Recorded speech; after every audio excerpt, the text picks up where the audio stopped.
모든 것은 바로 그 순간에 막이 올랐습니다.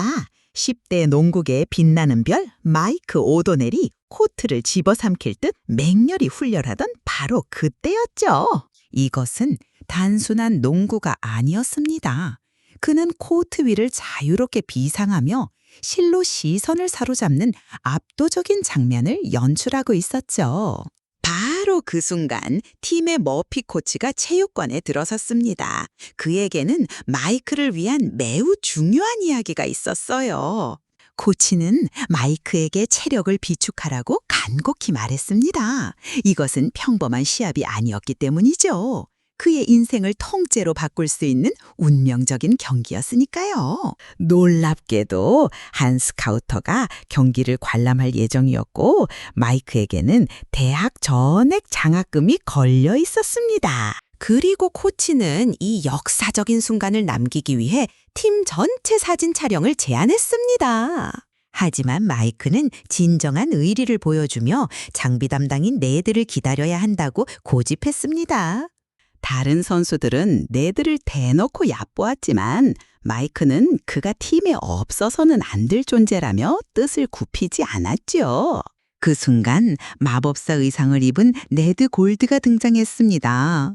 그는 우습게도 자신의 긴 옷에 발이 걸려 휘청거렸고 다른 선수들은 짓궂게 비웃었습니다. 하지만 세상 누구라도 원할 법한 최고의 친구 마이크는 미동도 하지 않았습니다. 카메라 플래시가 터지는 찰나 한 선수가 네드에게 심한 장난을 걸었습니다. 드디어 경기 시간, 체육관 내부는 전기가 흐르는 듯한 열기로 가득했습니다. 헤이든 워리어스 치어리더들이 관중의 함성을 이끌어내기 위해 멋진 공연을 선보였습니다. 언제나 무대 체질인 마이크는 넘치는 자신감으로 그들의 춤에 어울리며 그를 아끼는 팬들을 향해 근사한 자세를 취해 보였습니다. 일생일대의 경기를 준비하던 그의 시선이 관중석에 앉은 사랑하는 연인 스칼렛에게 닿았습니다. 그는 곧장 그녀에게 다가가 더없이 따뜻하고 진심 어린 포옹으로 그녀를 끌어안았습니다. 그는 오직 스칼렛만을 위해 자신만의 슈팅 자세를 취해 보였습니다. 이는 그들의 굳건한 사랑을 의미하는 둘만의 신화였죠. 하지만 스칼렛은 주저하며 불안한 기색을 내비쳤고 무언가 심상치 않음을 느끼게 했습니다. 다정한 마이크가 무슨 일이냐고 물었지만 그녀는 애써 대답을 회피했습니다. 그가 다정하게 재차 묻자 그녀는 마침내 그를 그 자리에 얼어붙게 만들 충격적인 사실을 고백했습니다. 그의 얼굴은 온통 경악으로 물들었습니다. 그는 완전히 넋이 나갔고 세상이 송두리째 흔들리는 듯 보였죠. 경기는 시작되었지만 마이크의 정신은 스칼렛이 전한 말의 무게에 짓눌려 완전히 다른 것에 가 있었죠. 그는 아무 의미 없이 공을 튀기며 코트 위에 멍하니 서 있을 뿐이었습니다. 팀 동료들과 코치 그리고 모든 관중은 움직이지 않는 그의 모습에 그저 경악할 따름이었습니다. 이윽고 그는 스칼렛이 슬픔에 잠겨 체육관을 빠져나가는 것을 무거운 심정으로 지켜보았습니다. 그 순간 그는 자신의 젊은 날에 가장 중대한 결단을 내렸습니다. 지켜보던 모두를 놀라게 한 행동으로 그는 주저없이 농구공을 등 뒤로 던져버렸습니다. 오직 순수한 헌신과 사랑으로 그는 자신의 모든 농구 경력을 뒤로하고 스칼렛을 향해 달려갔습니다. 코치는 스카우터가 수첩을 덮는 것을 지켜보았어요. 그것은 마이크에 대한 그의 관심이 끝났다는 표시였죠. 마이크는 스칼렛을 따라잡아 더 없는 진심으로 그녀의 곁에 있겠다고 말했습니다. 그녀는 그의 장창한 미래를 일깨우며 만류했지만 그는 이제 그들의 아이가 자신의 미래라고 선언했습니다. 그녀가 돌아서려 하자 그는 그녀를 열정적인 입맞춤으로 끌어당겨 둘의 운명을 하나로 묶었습니다. 순식간에 장면이 바뀌고 그는 매튜 페리를 닮은 어른의 모습으로 현재에서 깨어났습니다. 그 변화는 모든 감각을 혼란스럽게 만들었고 그에게는 비현실적으로 다가왔습니다. 그가 눈을 뜬 곳은 옛 친구 네드의 호화로운 저택이었습니다. 과거 장비 담당이었던 네드는 이제 IT 업계의 보유한 건물이 되어 있었습니다. 아침 식사를 위해 마주 앉았을 때 네드는 멋진 스팟귀를 하고도 여전히 유쾌할 만큼 어색한 모습이었습니다. 그들은 혼란에 빠진 마이크의 현재 상황에 대해 이야기를 나누었습니다. 별거 중인 아내 스칼렛은 그에게 집에서 나가달라고 통보했고 아이들과의 관계도 소원해졌습니다. 이 모든 혼란 속에서도 마이크는 한 가닥 희망을 붙들고 있었습니다. 바로 회사에서의 중요한 승진이었죠. 그는 그것이 자신의 인생을 역전시킬 유일한 기회라 믿으며 진심으로 기대했습니다. 마이크는 초조한 기대감에 휩싸여 와이어트 제약회사에 있는 자신의 사무실로 향했습니다. 그는 상사인 딘이 새로운 제약 제품에 대해 설명하는 회의에 참석했습니다. 그 신약은 4시간 동안 효과가 지속되도록 설계된 제품이었습니다. 회의실은 유난히 매력적인 여성들로 가득했고 남자는 상사를 제외하고 마이크가 유일했습니다. 딘이 마침내 승진권을 언급하자 회의실의 흥분은 손에 잡힐 듯 했습니다. 모두가 이 긴장된 순간에 희망을 품으며 자세를 바로 잡았습니다. 그때 딘의 발표가 있었고 이는 마이크에게 엄청난 충격이었습니다. 승진의 기회는 그가 아닌 더 젊고 아름다운 여성 동료에게 돌아갔습니다. 여직원들이 축하하며 환호하는 동안 마이크는 완전히 얼어붙은 채 남겨졌습니다. 모두가 자리를 뜬 후 그는 마침내 좌절감을 터뜨리며 딘에게 맞섰습니다. 그는 새로운 직원의 고작 몇 달 근무와 자신의 16년간의 헌신적인 노고를 비교하며 항변했습니다. 딘은 그들의 대화를 가로막고 전화를 받기 위해 몸을 돌렸습니다. 순수하고 억누를 수 없는 분노의 순간 마이크는 딘의 귀에서 블루투스 이어폰을 빼앗아 벽에 던져버렸습니다. 축하하던 여성들이 엘리베이터로 향할 때 그들은 골판지 상자에 자신의 물건을 담고 패배감에 젖어 있는 마이크를 외면했습니다. 해고를 당했든 스스로 그만두었든 결과적으로는 이제 실직자가 되었습니다.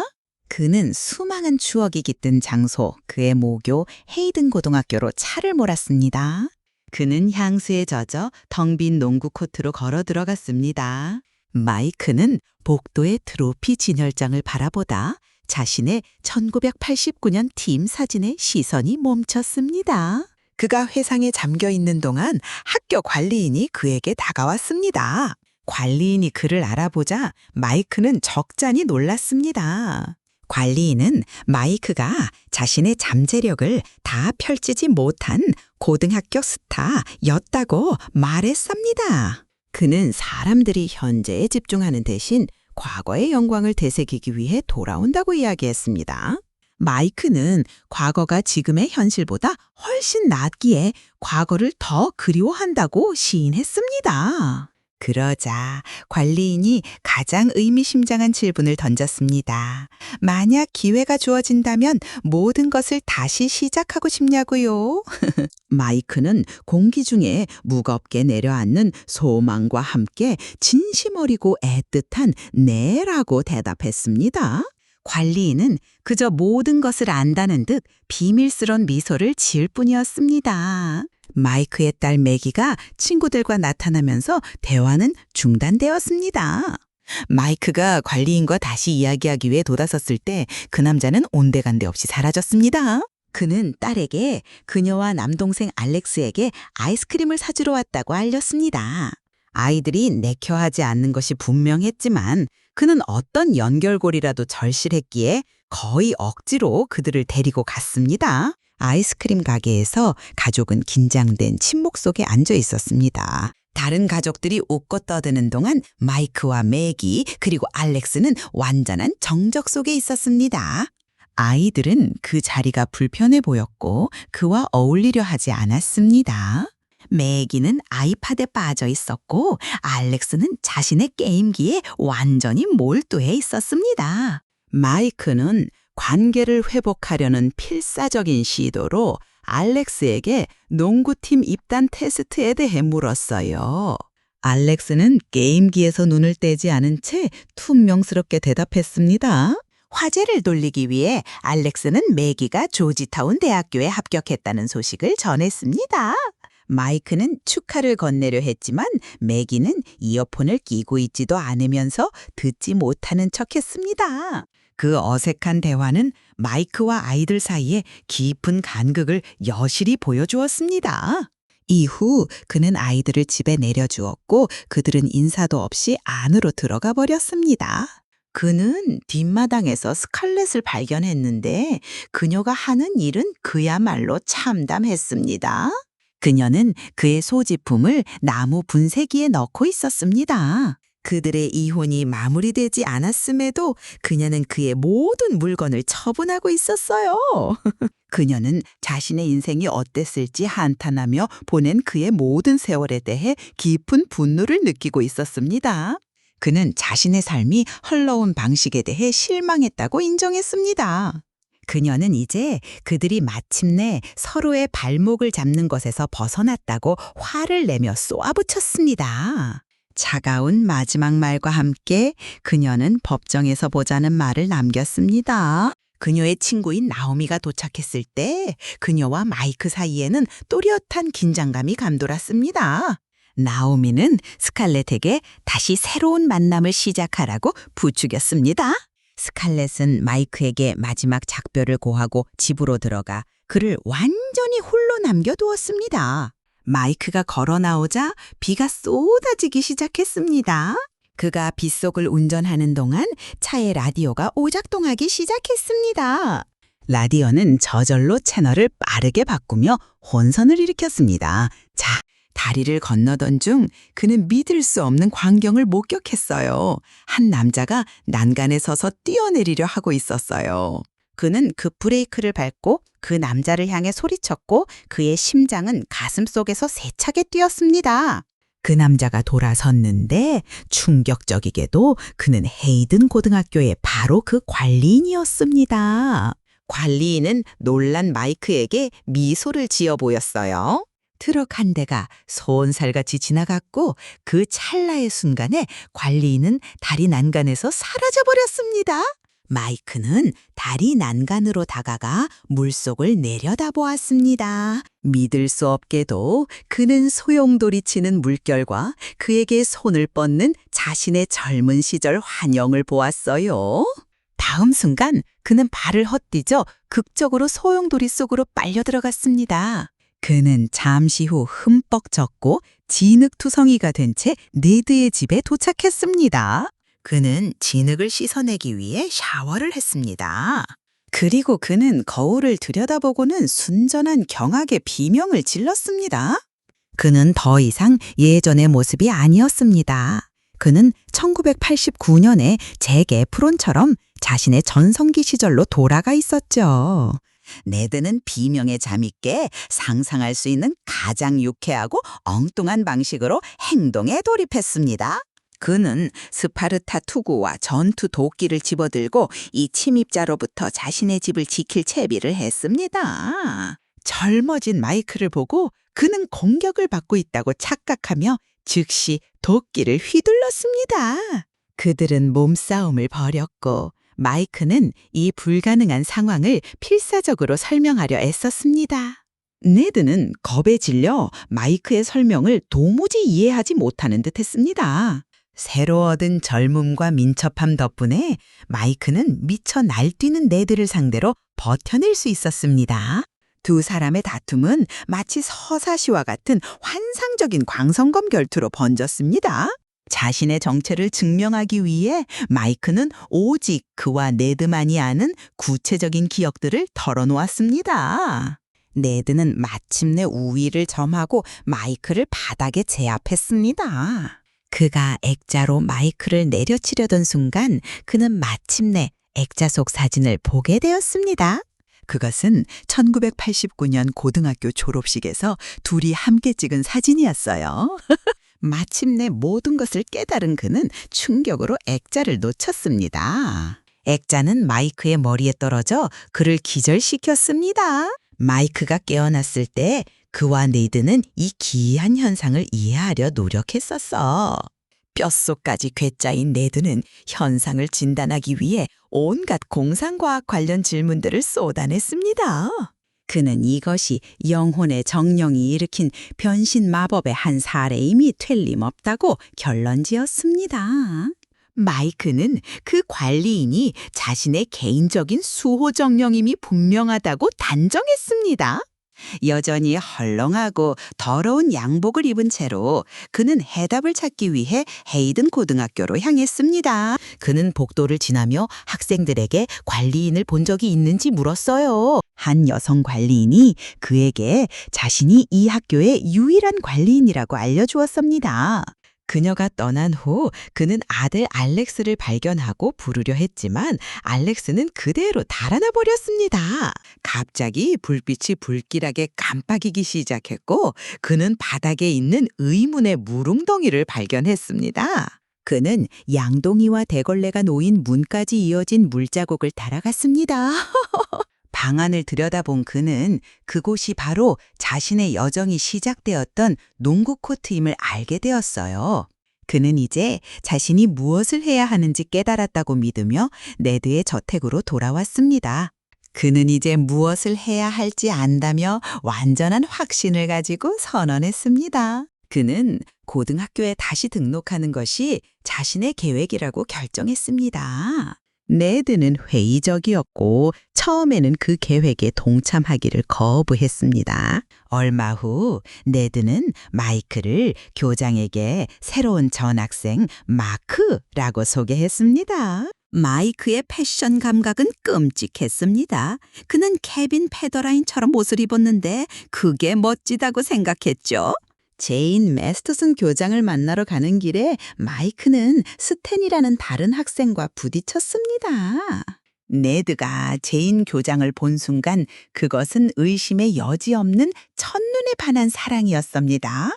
네드가 마련한 위조 서류를 이용해 마크는 헤이든 고등학교에 등록되었습니다. 네드는 자신의 믿기 힘들 만큼 어색한 매력을 발산하며 제인에게 다가가려 했지만 마이크가 그를 끌고 나와야 했습니다. 그가 복도를 걸어갈 때 다른 학생들이 그의 옷차림을 보고 놀렸습니다. 이 모습을 본 네드는 마이크에게 새 옷이 필요하다고 판단하고 그를 쇼핑에 데려갔습니다. 다음 날 마이크는 번쩍이는 새 스포츠카를 타고 화려하게 등장하여 믿을 수 없을 만큼 멋진 모습을 뽐냈습니다. 그는 새로운 옷차림을 하고 있었고 다른 학생들도 그 변화를 인지하는 듯 했었습니다. 그가 자신감 있게 학교를 걸어갈 때 총이 울리자 복도는 순식간에 아수라장이 되었습니다.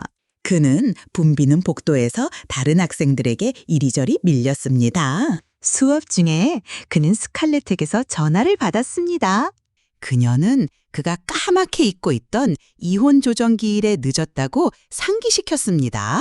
그는 해외에 있다고 둘러대려 했지만 배경에서 연습하는 치어리더들 때문에 거짓말이 들통났습니다. 한 치어리더가 대화를 엿듣고는 통화 중에 그에게 데이트를 신청했습니다. 스칼렛의 변호사는 아이들의 완전한 양육권을 공격적으로 주장했지만 마이크는 맹렬하게 맞섰습니다.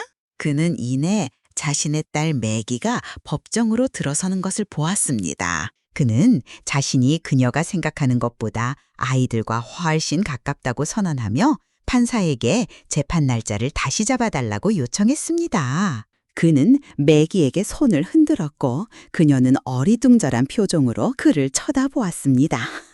이후 체육 시간 동안 마이크는 자신이 여전히 경이로운 농구 실력을 모두 갖추고 있음을 발견했습니다.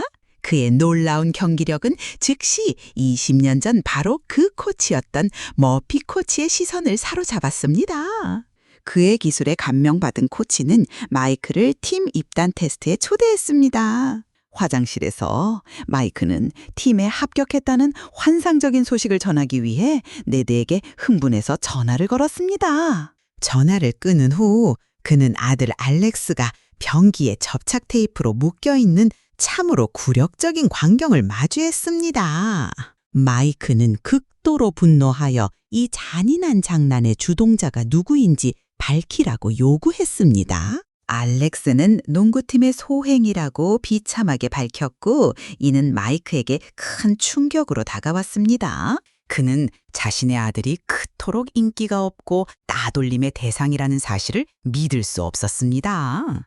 그는 자신을 네드의 아들 마크 골드라고 소개하고 테이프를 떼어주기 시작했습니다. 그들은 점심을 먹으러 식당으로 갔고, 그곳에서 마이크는 알렉스에게 서로를 챙겨야 한다고 말했습니다.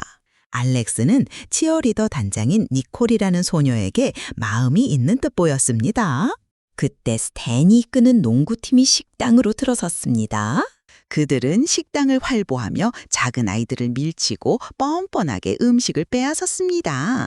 마이크는 스탠이 매기의 남자친구라는 사실에 경악했고, 그들이 보기 민망하게 입맞추는 것을 지켜보았습니다. 스탠은 그들의 테이블로 다가와 알렉스를 밀치기 시작했습니다. 마이크는 즉시 아들을 편들며 괴롭힘이 계속되도록 내버려두지 않았습니다. 그는 온 학교 앞에서 스탠을 말로 망신을 주며 그가 한심한 불량배일 뿐이라고 지적했습니다.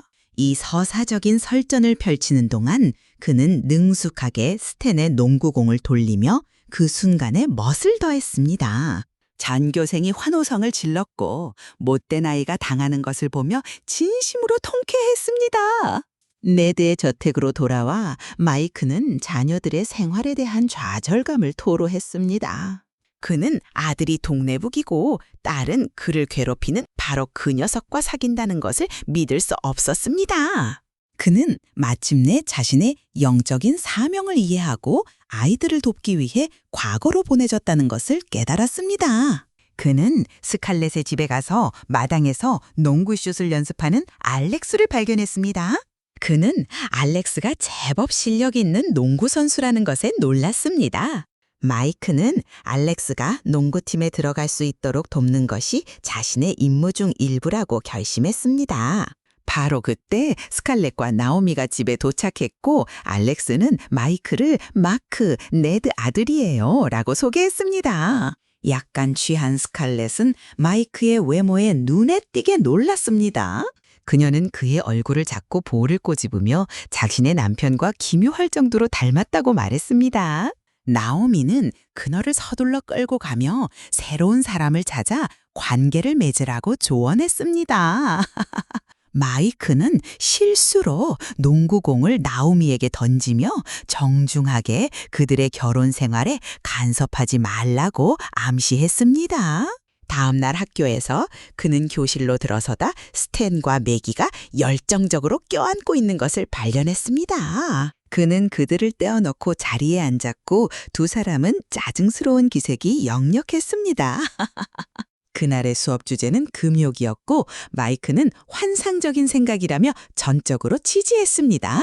그는 심지어 반 전체가 성관계를 자제하겠다는 서약을 해야 한다고 제안했습니다. 그의 열띤 연설은 즐거운 웃음과 믿을 수 없다는 시선으로 가득 찼습니다.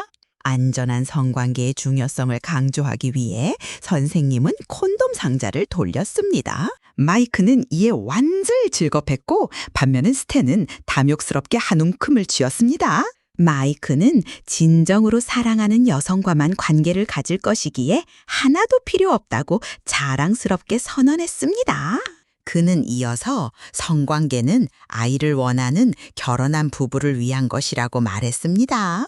아기를 갖는 깊은 기쁨을 설명하면서 그는 완전히 몰입했고 반의 여학생들은 진심으로 감동했습니다. 그의 믿을 수 없을 만큼 진솔한 말에 감화되어 그들은 모두 콘돔을 돌려주기 시작했습니다.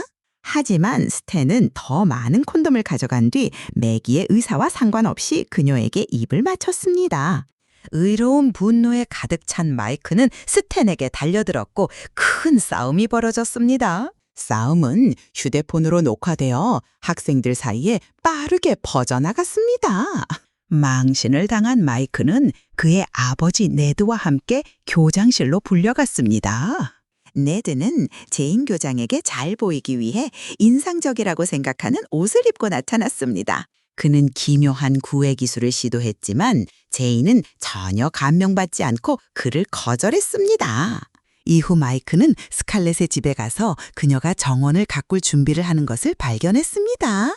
그녀는 그를 뒷마당으로 이끌고 모든 것을 고칠 그녀의 멋진 계획을 이야기했습니다. 그는 실수로 그녀의 애칭인 스카라고 불렀고 그녀는 즉시 그 실수를 알아차렸습니다. 그는 그녀와 더 많은 시간을 보내고 싶어 재빨리 그녀의 정원 일을 돕겠다고 나섰습니다.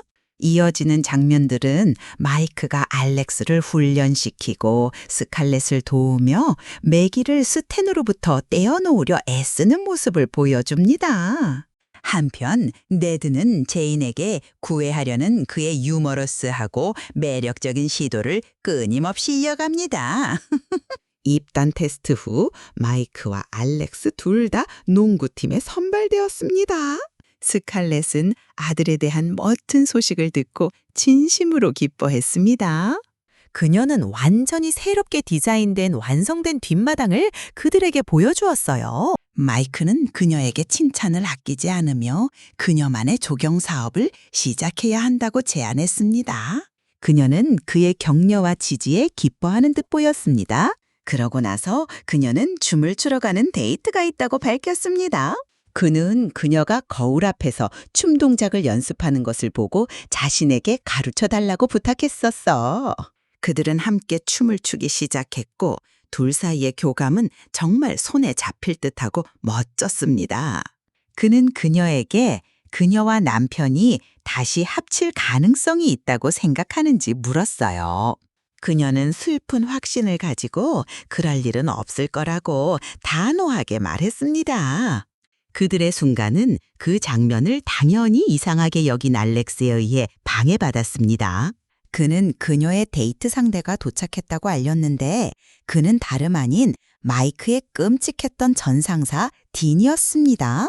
마이크는 완전히 격분하여 스칼렛에게 가지 말라고 설득하려 했지만 그녀는 아랑곳하지 않고 그와 함께 떠났습니다. 그들이 떠나자마자 스탠이 파티에 매기를 데리러 도착했습니다. 딸을 주시하기로 결심한 마이크는 마지못해 하는 알렉스를 같은 파티에 끌고 갔습니다. 파티는 볼링장에서 열렸고 알렉스는 인기 있는 아이들 틈에 있는 것을 두려워했습니다. 마이크는 이제 그가 농구팀의 일원이라는 것을 상기시키며 그를 안심시켰습니다. 그들은 니콜을 발견했고 알렉스는 즉시 도망치려 했지만 마이크가 몸으로 그를 막았습니다. 마이크는 그에게 영감을 주는 격려의 말을 건네며 더 이상 패배자가 아니라고 말했습니다. 그는 알렉스에게 니콜에게 다가가 이야기하는데 필요한 마지막 용기를 북돋아 주었습니다. 매기를 찾는 동안 마이크는 그를 유혹하려는 그녀의 친구 3명에게 둘러싸였어요. 그는 그들에게 조언을 해주려고 앉혔지만 그들은 듣는 것 같지 않았습니다. 알렉스가 초조하게 니콜과 이야기하는 동안 그의 바지가 촛불에 너무 가까이 다가가 불이 붙었습니다. 마이크는 마침내 매기를 찾았고 그녀에게 스탠 같은 불량배에게서 대체 무엇을 보는지 물었어요. 그녀는 그가 홈디포에서 일자리를 구한 후 스탠과 함께 이사할 계획이라고 밝혔습니다. 마이크는 그녀가 그렇게 인생을 내던지도록 절대 내버려 두지 않았습니다. 그는 화를 내며 그녀가 다시는 스탠을 만나지 못하게 했고 이는 그녀를 더욱 분노하게 만들었습니다. 다음 날 또 다른 농구 경기에서 스칼렛은 끔찍한 딘과 함께 관중석에 있었습니다. 마이크는 스탠과 매기가 사이드라인에서 입 맞추는 것을 보고 분노가 치밀어 올랐습니다. 경기가 몇 초밖에 남지 않은 상황에서 그는 중대한 결정에 직면했습니다. 그는 열려있는 스탠에게 패스하거나 3점슛 라인에 있는 알렉스에게 패스할 수 있었습니다. 그는 완벽한 선택을 해 알렉스에게 공을 넘겼고 알렉스는 슛을 성공시켜 헤이든의 승리를 이끌었습니다. 경기 후 네드는 용감하게 제인 교장을 찾아가 마침내 정식으로 저녁 식사를 신청했습니다. 아들을 돕기 위해 마이크는 자신의 집, 즉 네드의 저택에서 파티를 연다고 공표했습니다. 그는 이내 울고 있는 매기를 발견했는데 스탠이 자신의 마음을 받아주지 않는다는 이유로 그녀를 차버렸기 때문이었습니다. 그는 속으론 기뻤지만 진심 어린 아버지다운 조언으로 그녀를 위로했습니다. 그녀는 그의 친절을 완전히 오해하고 그에게 입을 맞추려 했지만 그는 능숙하게 그녀의 접근을 피했었어. 파티에서 알렉스와 니콜은 마침내 서로 통했고 이는 정말 멋진 순간이었습니다. 한편 화려한 레스토랑에서 네드와 제이는 둘 다 엄청난 괴짜라는 공통점을 발견하고 반지의 제왕 이야기로 유대감을 형성했습니다. 스탠은 파티에 술에 취해 나타나 매기에게 사과하려 했지만 그녀는 그를 단호하게 거절했습니다. 마이크가 나서서 스탠에게 떠나라고 말했지만 스탠이 매기를 모욕하자 마이크는 주먹을 날렸습니다. 스칼렛이 알렉스를 찾으러 나타났고 마이크는 그녀를 데리고 가서 아들이 니콜과 행복하게 입맞추는 모습을 보게 했습니다. 그녀는 좋은 영향을 준 마이크에게 너무나 고마워했고 그 순간의 열기에 휩싸여 그는 그녀에게 입을 맞췄습니다. 스칼렛은 격분하여 그의 뺨을 때리고 분노에 차서 자리를 떠났습니다. 그는 그녀를 쫓아가며 필사적으로 자신이 그녀의 남편이라고 고백했지만 이는 그녀를 더욱 화나게 할 뿐이었습니다. 그러자 매기가 다가와 변태라며 그의 뺨을 때렸고 그녀의 모든 친구들이 그 뒤를 따랐습니다. 다음 날은 이혼 조정 기일이었고 네드는 마이크의 변호사인 척하며 뛰어들었습니다. 그는 쫓겨났지만 그 전에 마이크가 진짜 마이크 오도넬이 보낸 편지를 읽어야 한다고 소리쳤습니다. 그는 아름답고 눈물 어린 사과의 편지를 읽으며 스칼렛에게 얼마나 사랑하는지 그리고 모든 것에 대해 얼마나 미안한지를 전했습니다. 그는 비록 자신과 이혼하는 것을 의미할지라도 그녀가 행복하기를 바란다고 말했습니다. 스칼렛은 깊이 감동했고 그가 떠난 후 그녀는 그가 읽고 있던 종이를 보았습니다. 그녀는 그것이 단지 운전 경로가 적힌 종이 쪽짐을 보고 마침내 진실을 깨달았습니다. 이후 그녀는 졸업 앨범에 있는 마이크의 1989년 사진을 보며 무언가 깨달은 듯 보였습니다. 마지막 농구 경기가 시작되었고 이는 영화 초반의 운명적인 경기를 완벽하게 재현하는 듯했습니다. 스카우터가 관중석에 있었고 머피 코치는 마이크에게 이것이 그의 절호의 기회라고 말하고 있었습니다. 경기가 시작되자마자 마이크는 스칼렛을 향해 바로 그 특별한 슈팅 자세를 취했습니다. 그녀는 그 신호를 완벽히 이해하고 자리에서 일어나 체육관을 빠져나가기 시작했습니다.